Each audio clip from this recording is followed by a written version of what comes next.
Welcome to Sri Lanka. শ্রীলঙ্কায় সবাইকে স্বাগত জানাচ্ছি।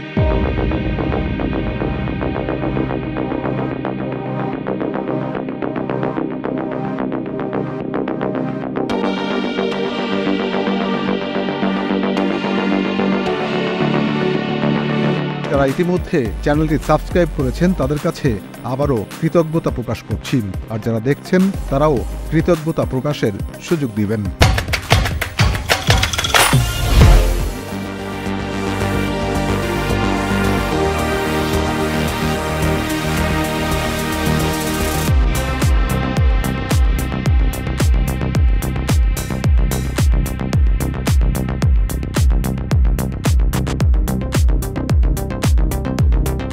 যারা শ্রীলঙ্কা ভ্রমণ করবেন তাদের জন্য এই অ্যারাইভাল কার্ড, যখন ইমিগ্রেশন যাবেন তার বাম হাতে অ্যারাইভাল কার্ডটা হবে। সেই অ্যারাইভাল কার্ডটা এই কার্ডের ফর্মটা ফিল আপ করে আসবেন, মানে ক্যাপিটাল লেটার দিয়ে সব পূরণ করতে হবে। অর্থাৎ এই কার্ডের ফর্মটা ফিল আপ না করলে ইমিগ্রেশন থেকে আপনাদেরকে আবারও ফেরত দেবে। আপনারা যেমনটা দেখছিলেন যে ইমিগ্রেশন পার হওয়ার আগে একটা ফর্ম আছে, অর্থাৎ যে ফর্মটা ফিল আপ না করলে ইমিগ্রেশন অফিসার আপনাদেরকে ঢুকতে দেবে না।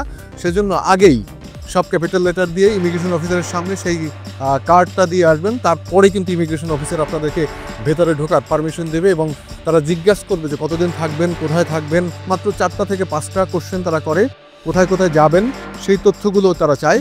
আপনারা যদি সঠিকভাবে উত্তর দিতে পারেন তাহলে কিন্তু তারা আপনাদেরকে ছেড়ে দেবে। ইতিমধ্যে আমরা শ্রীলঙ্কা এয়ারপোর্টে এসে পৌঁছে গেছি। এখানে এসে ট্যাক্সি থেকে শুরু করে এই যে বাইরে কিন্তু সিম আছে, বাংলাদেশের যে এয়ারটেল সিম আছে সেই এয়ারটেল সিম আছে। বাংলাদেশের গ্রামীণ ফোন যেমন নাম্বার 1 দাবি করে, এখানে ডায়ালগটা সেরকম নাম্বার 1 দাবি করে। এই ডায়ালগে আমি যাব, দেখি ডায়ালগটা কি আছে। যদি টাকা না থাকে তারপরে কিন্তু এখানে প্ল্যান কেনার সুযোগ আছে Airtel. And apart from that, you have 1 gig daily and local call is unlimited, and you have some backup data as well. The network condition Same. Dialog and you same network.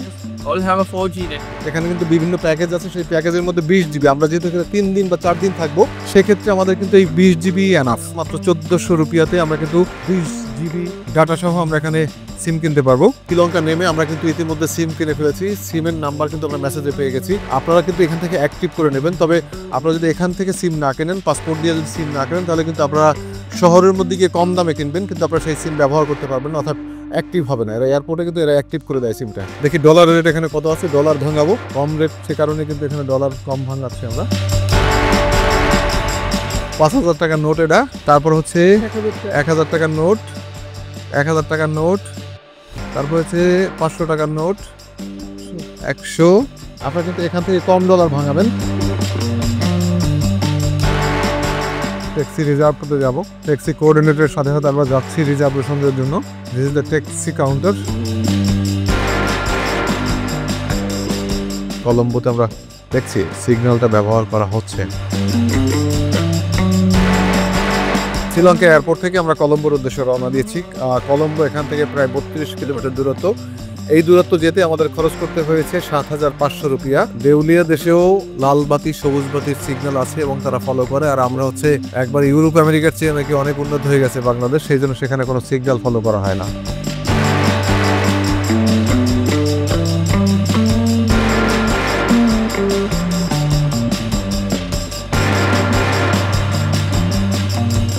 রাস্তাঘাট দেখলে মনে হয় যে অনেক উন্নত দেশ, কিন্তু দেউলিয়া একটা দেশ।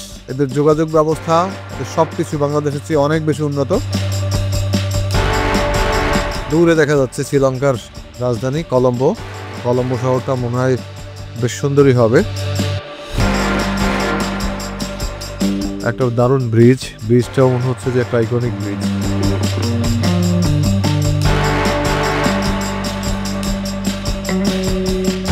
কতগুলো ওভারব্রিজ, কতগুলো ফ্লাইওভার, কতগুলো পাস, একেবারে দেখেন অনেকগুলো ফ্লাইওভার, অনেকগুলো পাস একসাথে।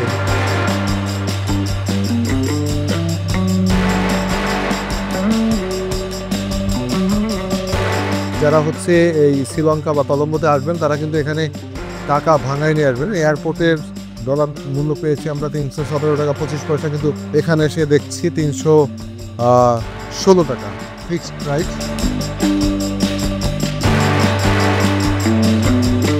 এটা হচ্ছে শ্রীলঙ্কার মূল শহর। মূল শহরটার ভবনগুলো কিন্তু খুব বেশি উন্নত বলা যাবে না। শ্রীলঙ্কার কলম্বো স্টেডিয়াম।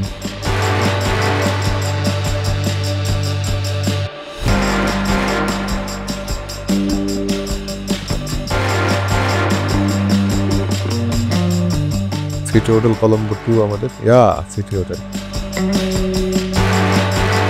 এটা হচ্ছে আমাদের রুম। ঠিক আছে, এটা হচ্ছে রুমের বেড আছে, বারান্দা আছে কিনা দেখি, বারান্দা মনে হয় নাই। এই রুম ওইটা বড় না মনে হয়। এটা হচ্ছে বারান্দা, বাথরুম। এখন কিন্তু মনে হচ্ছে ক্লিন আছে, বাথরুমের কিছু ব্যবস্থাও আছে।